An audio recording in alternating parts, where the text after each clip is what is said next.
originally 9 mills in Bodie. This is the only one to survive. So what is a stamp mill? What does it do? All right, it basically acts like giant mortars and pestles. We take gold and silver bearing ore, we put it in these 1,000-pound iron mortars and pestles, pound the heck out of them, grind the ore into the finest powder you can imagine, and then we process it and remove the gold and silver using mercury, shaker tables, and later cyanide. Good sample. Wow. Really makes you value that gold wedding ring, right? All right, so that's the basic thing. That's what we're here to do, and we're here to process it, and that's what we did. All right, so on this stamp mill tour, what I'm going to basically talk about is why the standard stamp mill stayed in business longer after everyone else had gone kaput, had lost their money, and had moved on to somewhere else. And I think it's for two basic reasons, pretty different. The first thing is, we had the most gold ore. That's the important thing. I mean, when you're in resource extraction, that is key, is how much gold and silver you have. And it was always gold and silver in this particular mine, and most of the other ones too. That's the first reason we had more of it. But the second reason is a little more complicated, and it's this. We stayed in business longer than anyone. We produced $18 million worth of gold when gold was valued at about $20 to $35 an ounce. How you calculate it, it's about $4 billion worth of gold from that hill and that mill over about 35 years. Don't you wish you were one of the original 9 shareholders? Yeah. As long as I didn't have to touch the mercury, that was good. Oh no, shareholders. Nothing to do with that. No, those are the $4 a day guys. Yeah. With no teeth. But, With no teeth. yeah, really. And so, anyway, why did we stay in business? Why did we ship half of the bullion out of Bodie? And bullion is gold and silver together. Well, the obvious reasons. We had the best management. We hired the best management. We compensated them well. Our shareholders were willing to spend money to make money. And this mill constantly innovated. We had a number of firsts at this particular mill here in Bodie. And so we constantly innovated, we were constantly keeping ahead of the game, and the shareholders profited from it. So basically, business school. So anyway, we're going to go up the hill now, and we're going to stop by the Hoover House.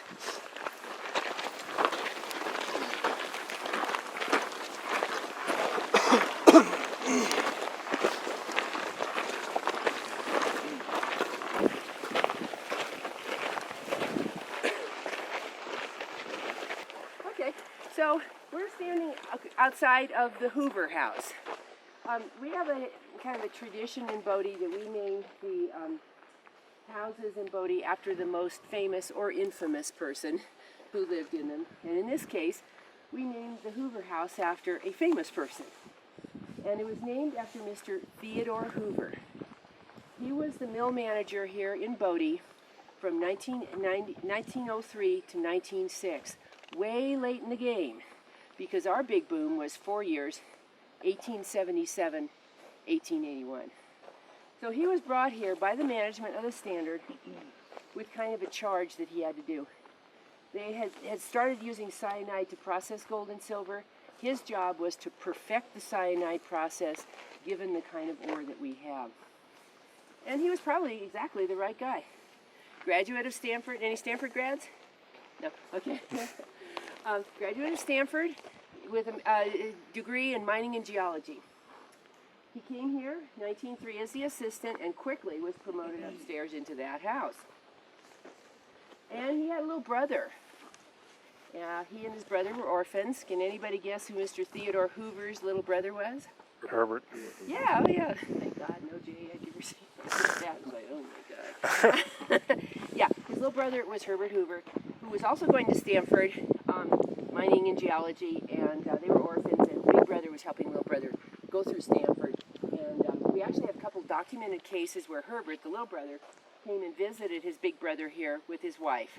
So, we have future president here. Anyway, this house is really cool, as I'm sure you can realize. It's probably one of the prettiest and nicest houses in Bodie. Big panes of glass, and it was built in 1877 to house the mill and mine manager for the Standard. Big windows, nice porch, even had rain gutters. That was pretty neat. And this house also had a really interesting feature that was a good recruiting tool, and I'll tell you why after I tell you about our weather.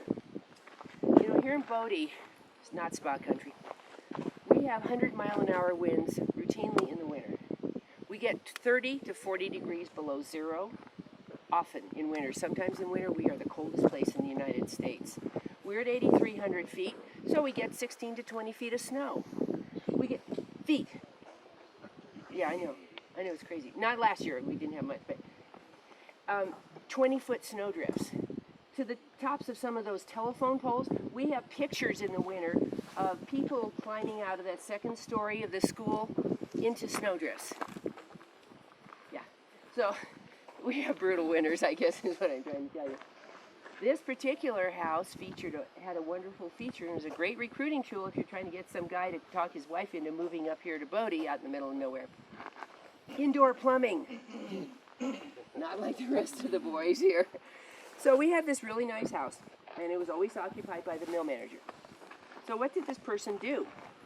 Well, whoever occupied that over time from 1877 until about 1915, he supervised about 24 employees in the stamp mill and about 100 employees in our mine. Well, who were these guys? Well, these guys that came here were from everywhere in the world. England, Ireland, Spain, Chile, Canada, New Mexico, Indiana, Massachusetts, every place they came in the world here to work here. And why did they come to work here? In the middle of nowhere. Can anybody guess? Money. Money. Best producing mine? What's sorry? Best producing mine or best paid employees? Best paid employees, yeah, that's right, because these were all corporate owned, and I'll tell you a little bit more about that. Exactly. They came here for the wages. And they came here for the wages, which were really exceptional. Because you see, Bodie was a union town, just like San Francisco. One of the first unions in California set up shop here in Bodie in the Miners Union Hall. It was Miners Union Local 61, offshoot of an Irish Miners Union. And so they started up, negotiating with all the mill and mine owners over wages and working conditions. And they settled on $4 a day. And you're going like, $4 a day, man, you won't even buy a latte, right? But at the time, 1877, $4 was huge. Because if you were working, let's say, on the docks in San Francisco, same time, you'd maybe make $1.50 a day. And of course, your life expectancy would be about 46 years too. So $4 a day was huge, and it really recruited the people here to come and work. Unfortunately, we had little problems kind of similar to today. We had 34 mines, and those 34 mines only employed 1,600 people, and we had about 8,000 people show up wanting to work. So you can imagine we had huge unemployment here. And of course, every job that was occupied had about 80 people that wanted the job if something happened to you while you were injured on the job. So anyway, so the mill manager, he was in charge of the stamp mill and the mine. And I want you to look at where the mine is, because I understand logistics. Look up at the hill. You see the 3 brown water tanks? Okay, look down about 5 o'clock and you see a pile of multicolored dirt with a stick in it. All right, so in back of that pile is a huge circular shaft for the Standard mine. And that shaft went down almost 1,000 feet. Because see, everything here is hard rock mining. We sink deep vertical shafts, and from those shafts we make tunnels, and we follow the veins of gold. Shaft with no veins, tough luck for you. But anyway, that's how we did it. And we did it all the way along the bluff, on top of the bluff, and over on the underside. Because it's good to understand the geology here of Bodie. We have this long bluff. Goes around here, all the way down, down, down, down, and around. And the top of the bluff is covered with a cap of andesite lava. This stuff.